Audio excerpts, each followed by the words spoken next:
got this yesterday and I need to unbox it. Yeah, it came in from UPS like this. The UPS guy said, "You might want to be careful, the tape's kind of coming undone." I'm like, kind of coming undone.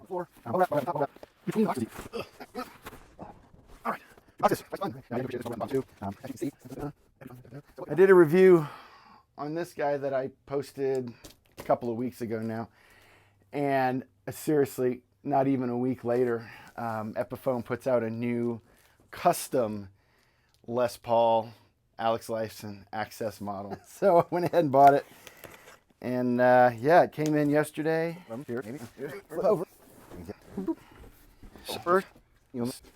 First noticeable difference between the new custom and this guy is that you get an actual hard case with this one. The original came with a soft case, made in China. Couldn't avoid it. Yeah, very nice case, hard shell, beautiful.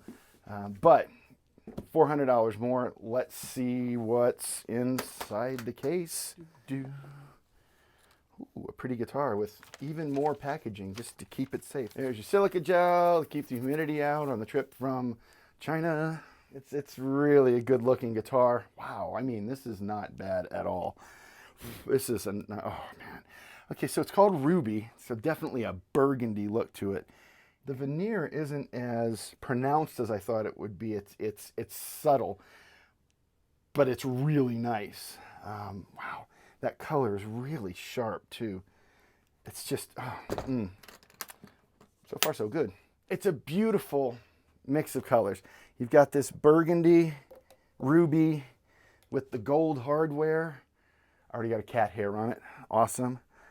Oh, this thing looks fantastic. This is a really good looking guitar. I've liked this since the day I got it, obviously. This is considered the custom. Obviously it's a burgundy. It's got black knobs on it, gold hardware. It's just a different look. Seriously? All the way from China. Almost in tune. Then again, what do you got here? You got a Floyd Rose, you got a locking nut. Should stay in tune. Good. All right, let's check the frets out.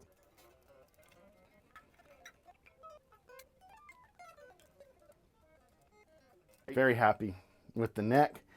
Action is low. No buzzing frets. No fret sprout yet. I got this on Epiphone's site, epiphone.com. The same price you can get it anywhere. I just get it basically straight from the manufacturer. Came from Nashville, from Gibson. So, okay, so what it has in common with the other Alex Lifeson Les Paul, it is mahogany body, as you'd probably expect from a Les Paul. Got some heft, but not super heavy. It's got the same belly access and the neck access cuts, the access in Axcess. And I would say the finish, the gloss finish on this is just a little glossier. It's got a little more of a gloss to it. The binding on this is much more detailed. Okay, so let's see if we can do this. Is this recording? Yeah, I don't know if you can get close enough to see that. It's got the 3-ply black. Ooh, yeah, it's just a little sharper. I mean, if you look at this guy here, it's just single binding. So yeah, you're getting a little bit prettier picture here. The finish on it is a little more detailed than this guy. This guy's hot. This guy's hotter. So here you got the trapezoids. Here we got the blocks. So subtle differences. There's big differences, big noticeable differences, and then there's some subtle differences. So this neck is considered artist profile, which to me feels a little thin for a Les Paul, which I like. This feels, if it's not the same, it might be just a little tiny bit thicker. It's not a baseball bat. It feels pretty thin. A bigger difference though is that you've got a laurel fretboard here. This is ebony, and you can see it looks darker, and it works really well with the overall darker look of this thing. It's just different vibe. Got same setup for the bridge and the locking nuts, a Floyd Rose. This has the Floyd Rose with the piezo pickups built into it. No piezo on this guitar. It's these two pickups, no piezos for this one, which I'm not missing them. I have them right there if I need them. It's generally not something I go looking for in a guitar, so I don't miss them. I won't miss them. Odd though to have a Floyd Rose on a Les Paul. It's pretty uncommon. All right, let's get into the electronics, and they are similar again. Got the Pro Bucker 3, which is not a ceramic pickup. I messed that up in the video for this guy. I thought it was a ceramic pickup, and I think I know now why I screwed that up.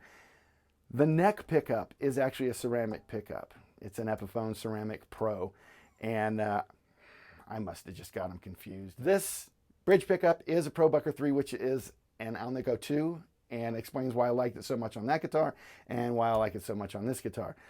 The ceramic neck pickup, I like it too. I didn't have any issues with harshness that I'd normally get out of something like the one on this guy.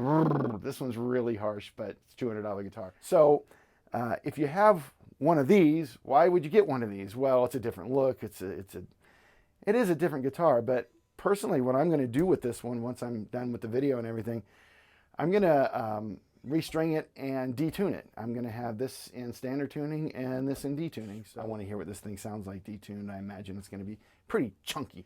So you get a push-pull for each of the pickups, and then you get another one, the tone knob, which is a push-pull, that takes them in and out of phase. I like having control over each pickup, and then I'm really curious to see how that phase works, and that's interesting. I was afraid it was going to be effectively the same guitar for $400 more and a hard case, and it is not. It's a step up in its own way. In looks alone, it's just better. I saw this, and I didn't want to go through what I went through for this puppy, which was they were gone so fast that it took me 6 months to find one. So I said, you know what? Whip out the old credit card. Here it is. Rating time, 5 out of 10 to start with. This looks stunning, +1, straight arm. The ruby really stands out. I mean, it just, especially with the gold hardware. So that's a major +1 immediately. Neck, +1. I just sitting here noodling around on it. It reminds me of my Gibson Explorer. It's really low, no buzzing, no fret sprout, and ebony looks really good, feels good. That's a +1. I'm gonna go +1 on the electronics on this thing. Just the split coils and the phasing thing. That's cool. A +1 for the way that's arranged and the way that works. I like that a lot. The one place I'm not gonna give this a plus is cost. $12.99 is not it's not a first timer's guitar. It's not a budget guitar. It's not a cheap guitar. If you're just learning how to play, I doubt that you're gonna pick one of these up. You're gonna pick something like this up, you know, the $200 guitar just to start with. It's a good deal, but it's also an Epiphone, and you can buy one of the bottom end Les Pauls right now for $12.99. So you're getting into a territory here where it's like, do I buy this beautiful thing, or do I save just a little more and get a Gibson Les Paul? I'm really happy with what I've gotten from Epiphone in the last year.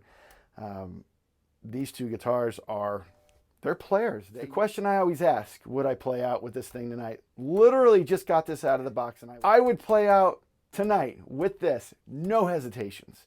It is beautiful and plays like a beast. So we're at 8 out of 10, and I'm going to be a little stingy on that. Maybe it's an 8.5 out of 10. Is it a good value for the money? I think so, but is it a +1 value for the money? One of the knocks on this one when I got it was how the bridge was just sideways. This is set up perfect. That Floyd Rose is exactly where it's supposed to be. It is flat as a pancake and flush with the body. Yeah, that's what this is supposed to look like. So you know what? To hell with it. 9 out of 10. 9 out of 10. for getting this dead on. Not just right, but perfect. 9 out of 10. I'm good with that. I can live with that. If you're looking for something that may be collectible in the long term, as hard as these are to find, and if you're a Rush fan, you know, and you want a Les Paul, it's really something you can have and enjoy. And I have no regrets about putting it on the old credit card there. None at all. It's going to be something that's hanging on my wall for a very long time. So if you want it, get it. That's the verdict on this guy. It's worth the money if you have it. That's it, man. 9 out of 10. I would play it tonight at a gig. Thanks so much for watching. We hit over 100 subscribers, which I never expected to have 10. So yeah, thanks. I appreciate y'all watching. And again, as usual, I hope you get something out of this, because I do it just for fun. So, thanks for watching. Please keep making music, and see you next time. Hello, I'm a bot. I mean backwards. Hey. Oh my God. What's the trend? Why does it get so difficult? Why are words hard? We're gonna keep trying this. First, do 400. I had half a brain. How do I put this without sounding like an idiot? Moving on. I will get this right. If I go left instead of right one more time, I'm going to lose my mind. Bounded now.